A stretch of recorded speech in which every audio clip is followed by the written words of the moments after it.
트럼프가 최초의 미국인 교황인 레오 14세의 선출이 내 덕분이다. 감사받아 마땅하다. 이런 황당한 주장을 했거든요. 근데 여기에 그치지 않고요. 정신의학 전문가들은 이미 오래전부터 트럼프에 대해 경고 사이렌을 울렸습니다. 영어가 아니라요.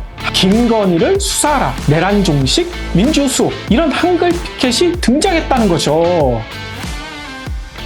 안녕하세요. 경제시그널 윤명입니다. 오늘은 트럼프 침해설과 탄핵설, 그리고 그 여파가 우리 경제에 미치는 영향까지 자세히 살펴볼까 합니다. 천하의 미군도 압도적인 군사력으로 호르무즈 해협을 뻥 뚫어내지 못했습니다. 게다가 지난 주말 파키스탄 이슬라마바드에서 열린 종전회담마저 노딜로 끝났거든요. 그러자 트럼프 대통령이 아주 본격적으로 화풀이에 나선 모양새인데요. 전 세계 원유의 20%가 지나가는 대동맥 호르무즈 해협, 길이가 무려 170km나 되지만 가장 좁은 곳은 30km 남짓에 불과하거든요. 이게 얼마나 좁으냐? 우리나라와 일본 사이에 있는 대한해협이 50km. 그런데 호르무즈 해협이 여기보다 더 좁다는 거죠. 그런데 여기서 질문. 아니, 반대쪽 5만 영해 쪽으로 쓱 지나가면 되는 거 아니야? 이렇게 생각하실 수도 있을 겁니다. 정말 오만 방지하게 5만 영해 쪽으로 우회하면 좋겠지만요. 현실은 그렇지 않습니다. 거대한 유조선이 지나갈 수 있는 깊은 수로는 모조리 이란 해안선 턱 밑에 있기 때문이죠. 아무리 미 해군이 이란 해군을 박살냈다 이렇게 큰 소리 쳐도 소용없습니다. 이란은 굳이 배를 안 띄워도 되거든요. 해안가에서 드론, 미사일, 그리고 길에만 쏘면 그만. 한마디로 바다가 유조선을 받아주지 않는다는 겁니다. 기가 막힌 건 이 와중에 이란이 쏠쏠한 장사를 했다는 점이에요. 해협을 막아놓고 선박당 최대 200만 달러의 통행료를 낸 배들만 쏙쏙 통과시켜줬다. 이런 보도도 아마 보셨을 겁니다. 13일 반가운 소식도 하나 있었죠. 우리나라 실소유 선박도 이란 지정 루트로 호르무즈 해협을 통과했다. 이런 얘기가 나왔는데요. 통행료를 냈는지는 아직까지 확인되고 있진 않더라고요. 아무튼 전쟁 기간 이란의 원유 수출량 하루 평균 185만 배럴. 당연히 줄어들 것이다 라고 생각하겠지만요. 그게 아니더라고요. 직전보다 오히려 하루 10만 배럴이나 더 늘어났다. 이런 분석이 나오고 있습니다. 전쟁통의 지갑이 더 두둑해졌다. 정말 이란 행제가 어디 있습니까? 이 아이러니한 상황, 사실 미국 탓이 매우 크거든요. 이란산 원유를 꽉 막아놨던 미국이 전쟁 초기 글로벌 유가가 뛸까봐 제재를 슬쩍 풀어줬더라고요. 기름값이 우주로 가면 미국 물가도 터지니까요. 그 틈을 타 이란은 브렌트유 기준가에 프리미엄까지 얹어서 기름을 아주 비싸게 팔아치웠습니다. 결국 이런 모습 트럼프가 보고 분통이 터졌다는 거죠. 미국 물가가 오르던 말던 이란부터 손봐야 되겠다. 이렇게 돌변했습니다. 단기적인 유가 상승을 감수하고서라도 호르무즈 해협을 역봉쇄해 이란의 협상 지렛대를 빼앗겠다. 이런 무서운 전략입니다. 하지만 다가오는 올해 11월 중간선거가 코앞인데 널뛰는 유가와 물가, 트럼프의 숨통을 조여올 텐데요. 기름값 잡으려다 선거판 망칠지, 이란의 항복을 받아낼지 트럼프의 머릿속이 지금 아주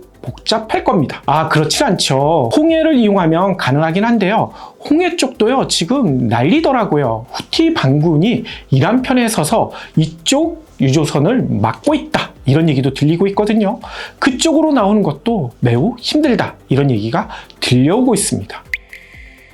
앞서 얘기 드렸듯이 트럼프 머릿속 너무 복잡한 탓일까요? 전 세계인이 보고 있는 SNS에 버젓이 욕설을 써대고 있거든요. 지난 부활절 아침이었죠. 빌어먹을 해협을 열어라. 이 미친 X들아.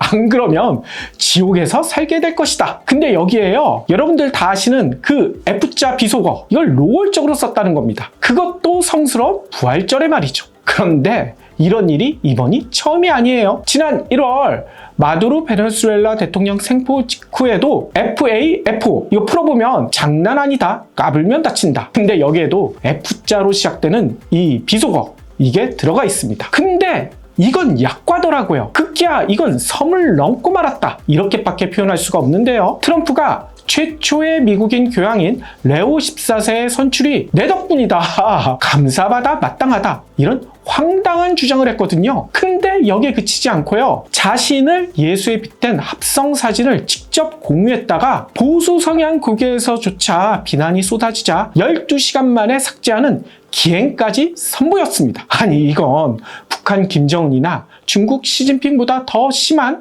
신격화 아닌가요? 이를 본 미국인들의 반응, 안 봐도 유튜브죠. 터무니없는 신성 모독이다. 이런 비난은 물론 역겹고 용서할 수 없는 게시물이다. 이런 비판도 쏟아지고 있습니다. 일각에서는 트럼프의 건강 상태를 의심하고 있더라고요. 민주당 전략가인 제임스 카빌은 인지 능력이 급속도로 저하된 것 같다. 이렇게 직격탄을 날렸고요. 전 CIA 국장인 존 브래넌마저 트럼프를 향해 건강 문제로 직무 수행이 부적절하다. 퇴진 필요성을 공개적으로 주장했습니다. 실제로 팩트체크를 해보면요.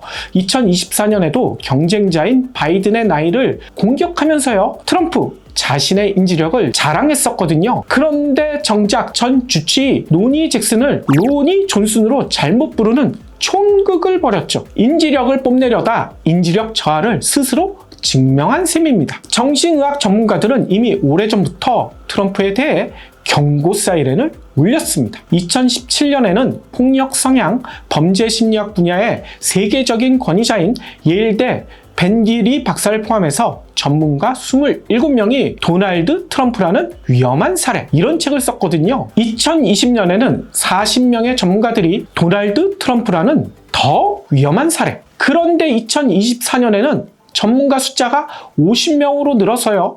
도널드 트럼프라는 더욱더 위험한 사례, 이런 책을 잇따라 발표하기도 했습니다. 트럼프가 위험하다는 전문가의 숫자 앞으로는 더 늘어날 조짐입니다. 탄핵 목소리도 그 어느 때보다 높더라고요. 이미 민주당 존 라슨 하원 의원은 트럼프 발언을 전쟁 범죄 예고 및 안보 위협으로 규정하며 탄핵 소추안을 정식 제출했거든요. 물론 헌법재판소가 아닌 의회가 결정하는 미국의 탄핵 문턱 매우 높습니다. 과반수면 통과되는 하원, 여기는 통과 가능성이 높지만요.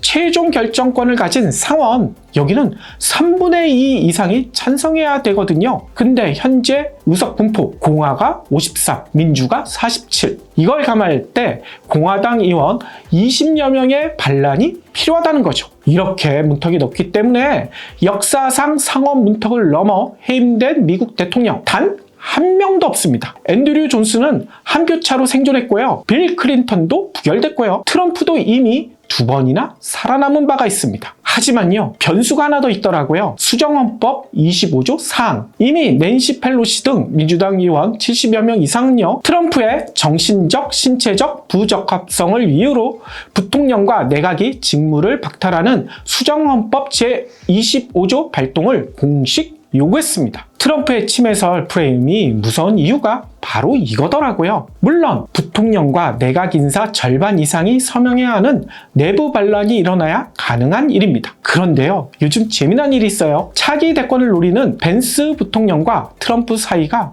심상치 않은 균열이 보인다, 이런 얘기가 흘러나오고 있거든요. 이번 이란 협상에 나선 벤슨 옆에요, 트럼프가 사위이면서도 공식 직함도 하나 없는 쿠셔너를 감시자로 붙였거든요. 게다가 지지율이 지금 30% 선마저 위협받고 있는 상황에서 공화당이 언제까지 트럼프를 보호할지도 미지수입니다. 최근 보궐선거에서 텃밭인 조지아와 플로리다에서도 민주당에 힘없이 내주는 모습에 트럼프를 빠르게 손절하려는 움직임이 거세질 수도 있다는 거죠. 이란과의 전쟁을 빨리 끝내고 싶어하는 트럼프, 호르무즈 해협 파병 요구에 곧바로 응하지 않은 동맹국들에 대해 불만을 거듭 표출하고 있거든요. 파병에 협조하지 않은 나토 회원국에 주둔 미군을 다른 곳으로 옮기는 방안도 검토 중이다, 이런 보도까지 나오고 있죠. 한국도 마찬가지예요. 이미 국내에서도 주한미군이 보유 중인 사드 등 핵심 방공 자산을 차출해서 논란이 되고 있거든요. 그런데요, 이 사드 한 발당 200억 원이 넘는 비용에 연간 생산량이 10발에서 30발 수준에 불과하거든요. 사드 재고를 회복하려면 3년에서 8년이나 걸릴 것이다. 이런 추정도 나오고 있더라고요. 이런 이유 때문에 미군이 동맹국을 굳건히 지켜줄 것이다. 이런 기대, 이제는 하기가 힘든 상태입니다. 이런 혼란 속에서 아주 흥미로운 변화가 감지되고 있더라고요. 유럽 구구 정당들마저 트럼프와 손절하고 있다는 겁니다. 트럼프 바람을 탔던 헝가리의 동유럽 트럼프 오르만 총리가요, 최근 총선에서 패배했거든요. 무려 16년 장기 집권을 마감했습니다. 인생의 오르막을 끝내고 오르막 대신 내리막을 걷게 됐는데요. 트럼프와 친분을 가시하던 이탈리아의 멜로니 총리는 미군 폭격기 착륙을 불허했고요. 구구 정당인 프랑스의 국민연합도 이란 전쟁 반대에 섰습니다. 그런데요, 이 절묘한 타이밍에 민주주의 대안으로 강력히 떠오른 나라가 있죠. 바로 여러분들이 살고 계신 대한민국. 단순히 이건 국뽕이 아니라 객관적인 수치가 증명하고 있습니다. 스웨덴 민주주의 다양성 연구소의 보고서에서 우리나라의 민주주의 지수 지난해 41위에서 22위로 껑충 뛰었습니다. 반면에 미국은요, 24위에서 51위로 급락했죠. 이 정도면 미국이 한국에게 민주주의 가해라도 받아야 할 판입니다. 특히 윤석열 내란 사태 당시 강추위 속에서도 국회로 몰려든 시민들, 그리고 무기 대신 등장했던 응원봉과 성숙한 시위 문화는 전 세계의 찬사를 받았다는 사실 다들 알고 계시죠? 그래서요, 미국 전역에서 요즘 열리고 있는 노킹스 시위 현장에 재미난 게 있더라고요. 영어가 아니라요, 한글로 된 김건희를 수사하라, 내란 종식 민주수호, 이런 한글 피켓이 등장했다는 거죠. 트럼프 탄핵 열기가 뜨거워질수록 한국의 성공 사례를 배우려는 열기 더욱 달아오를 것입니다. 그런데요, 미국만이 아니더라고요. 일본에서도요, 지난 8일 국회의사당 앞에서 열린 반전 평화헌법 수호 집회가 다름 아닌 한국풍이라서 화제가 되고 있거든요. 다카이치 퇴지를 외치는 일본인들이요, K-팝 응원봉을 흔들면서요, 노래를 불렀는데 그 노래 소녀시대에 다시 만난 세계더라고요. 이걸 일본인들이 떼창을 하고 있습니다. 이처럼 시민의 힘으로 평화롭게 권력을 견제해낸 한국의 K민주주의는 글로벌 국가 브랜드의 신뢰도를 폭발적으로 끌어올리는 핵심 동력이 되고 있습니다. 이것이 곧 우리의 국격을 높이고 경제를 한 단계 더 도약시킬 강력한 시그널이 될 것입니다. 트럼프가 일으킨 중동의 혼란이 우리에게는 오히려 전화위복이 될 수도 있다는 이야기죠. 에이, 국격이 높아진다고 경제가 도약한다는 건 지나친 비약 아니야? 이렇게 생각하실 수도 있을 거예요. 하지만요, 숫자는 거짓말을 하지 않죠. 한국무역협회 조사에 따르면요, 국가 브랜드 가치가 1% 증가할 때마다 우리나라 수출이 0.66% 늘어난다고 나오더라고요. 지난해 우리나라 수출 규모, 이걸 감안하면 국격 1% 상승이 무려 47억 달러, 약 7조 원의 수출 증가로 이어진다는 겁니다. 국격 상승, 신뢰도 향상, 프리미엄 및 비용 감소, GDP 증가, 이러한 거대한 톱니바퀴가 돌아간다. 이거를 보여주고 있는 셈이죠. 글로벌 위기 속에서도 이달 1일에서 10일 수출이 전년 동기 대비 36.7%나 늘어난 비결, 바로 이 높아진 국격 덕분 아닐까요? 오늘 준비한 분석은 여기까지입니다. 트럼프가 일으킨 대혼란과 신성모독, 그 와중에 한껏 높아진 우리나라 국격에 대해 구독자 여러분들은 어떻게 생각하시나요? 다양한 의견을 댓글로 남겨주시고요. 구독과 좋아요, 알림 설정도 부탁합니다. 감사합니다.